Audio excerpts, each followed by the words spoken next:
Shalom అలేకిం, షాలోమ్ అలేకిం, షాలోమ్ అలేకిం. Topic of today is humanity is like a fish in the sea. Humanity or humans are like a fish in the sea. సముద్రంలో చేపలంటి వారు మానవులు. వాక్య text from Habakkuk chapter 1 verses 14 and 15. హబక్కూకు గ్రంథం మొదటి అధ్యాయము 14-15 వచనాలు. ఎరకలేని చేపలతో ప్రాకు పురుగులతోనూ నువ్వు నరులను సమానుగా చేసినవి. వాడు గాలం వేసి మానవులనందరినీ గుచ్చి లాగి ఉన్నాడు, వలలు వగ్గి చిక్కించుకొనుచున్నాడు. వాడు తన వలలో వాడు కూర్చుకొని సంతోషపడి గంతులు వేస్తున్నాడు. వాడు తన వలకు బల అర్పించున్నాడు, తన ఉరులకు ధూపం వేయిస్తున్నాడు. వాడు ఎల్లప్పుడూ తన బల నుండి దిమ్మరించడం వలన ఎప్పటికీ మాడకుండా వాడు జనములను హతము చేస్తుండ వలన. హబక్కూకు ప్రవక్త డెస్పరేట్ కండిషన్. మొదటి అధ్యాయంలో మనం చూస్తాం, నా బాధ నీవేళ ఊరికయ్యే చూస్తున్నావు, ఎక్కడ నాశనము తటస్థిస్తూ ఉన్నది. ఇవన్నీ జరుగుతున్నా చూస్తూనే ఉన్నావు. You not interfering in affairs. అంటే ఇశ్రాయేలు బబులోను చెరలో ఉన్నారు. బబులోను ఏ రీతిగా ఇశ్రాయేలు ప్రజలను లోపరుచుకున్నారో ఈ వాక్య భాగంలో పొందుపరచబడి ఉన్నది. ఇక్కడ మనం చూస్తున్నాం, మానవులను సముద్రంలో చేపల వలె పోల్చాడు. వాక్య భాగంలో ఉరులు వగ్గి చిక్కించుకొనుచున్నాడు. వాడు తన వలతో వారిని కూర్చుకొని సంతోషపడి గంతులు వేయిస్తున్నాడు. చేపల పట్ట అంటే గాలం, ఒక కర్ర ఉంటుంది, ఆ కర్రకు గాలం ఉంటుంది. ఒట్టి గాలం వేస్తే చేపలు పడవు. ఆ గాలానికి వాడు ఎర ఉంచుతాడు. ఇంకా పెద్ద పెద్ద చేపలు పట్టాలంటే దానికి చిన్న చిన్న చేపలనే గాలాన్ని గుచ్చుతాడు. లోపల పెద్ద చేపలే కానివ్వండి, ఆ ఎర్రను చూసి ఆ చేపను చూసి ఆశపడతాయి. వాటి మింగాల ఆహారం తీసుకొని ప్రయత్నం చేస్తాయి.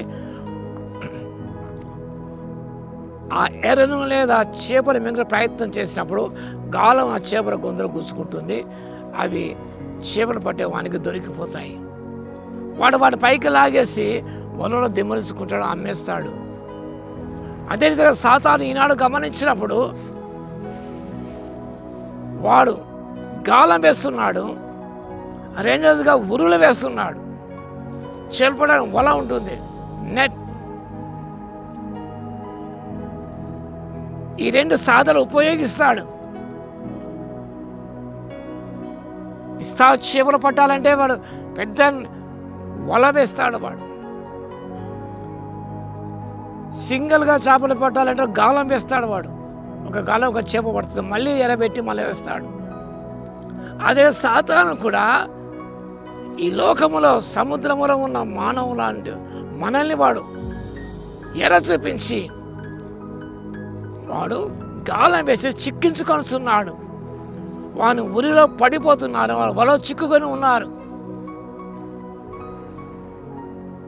ఆదాము హవ్వలకు రమ్యమైన కన్నులకు రమ్యమైనగా ఆ పన్నును చూపించాడు, తినవద్దన్న పన్నును చూపించి గాలం వేసి వారి పాపంలో పడవేశాడు. దావీదుకు బత్షెబను చూపించాడు. ఉజ్జియాకు ఆ సింహ అధికారం అనే ఆ ఏరను వేశాడు. వారందరూ కూడా అందులో పడిపోయి నశించిపోయారు. ఇక దావీదు పశ్చాత్తాపడి దేవుడు హృదయానుసారంగా జీవించగలిగాడు. యేసు ప్రభుడు ఎరవేశాడు, లోకభోగ భాగ్యం చూపించాడు.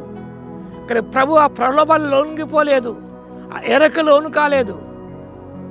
వాడు జయించినాడు. ఈనాడు కూడా పదవే కావచ్చు, ధనమే కావచ్చు, స్త్రీయే కావచ్చు, ఏదైనా కావచ్చు, వాడు ఎరగా చూపిస్తాడు. ఆశపడేందులో వస్తావు, చిక్కుకొని పోతావు, ప్రాణం పోతుంది. జాగ్రత్త. సాతాను ఒక్కొక్కరికి ఎర వేయాలని తెలుసు, బాగా తెలుసు. ఆ ఎరేసి లాగేస్తాను నేను, మనలో దిమ్మరించుకుంటాడు. Life will be finished.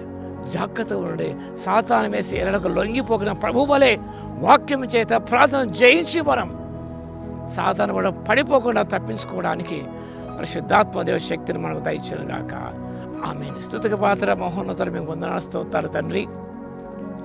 సాతాను గాలం వేసి ఎరని చూపించిన ఆయన వల వేసి మనుషులను పట్టుతుండగా ప్రభువా, వాని ఉరిలో పడిపోకుండా, వాని గాలం చిక్కుకొనకుండా ప్రభువా తప్పించుకోవడానికి, పారిపోవడానికి, యోసేపువలె పారిపోవడానికి తండ్రి ఆత్మశక్తి ఇవ్వగలందుకు మీ స్తుతి స్తోత్రాలు చెల్లిస్తూ వాక్యం ప్రతి వారి జీవితం తండ్రి సాతాను చూపించి ఆ ఎరకు లోను కాకుండా నాయన జాగ్రత్త పడుకు సహాయం దయచేయమని యేసయ్యను ప్రార్థించి వేడుకొస్తున్నాము తండ్రి. ఆమేన్. మా తండ్రి అయిన దేవుని యొక్క ప్రేమయు, మన ప్రభువును రక్షకుడైన యేసుక్రీస్తు యొక్క కృపయు, పరిశుద్ధాత్మ యొక్క అన్యోన్య సహవాసం మనందరికీ సదాకాలము తోడే ఉండును గాక. ఆమేన్.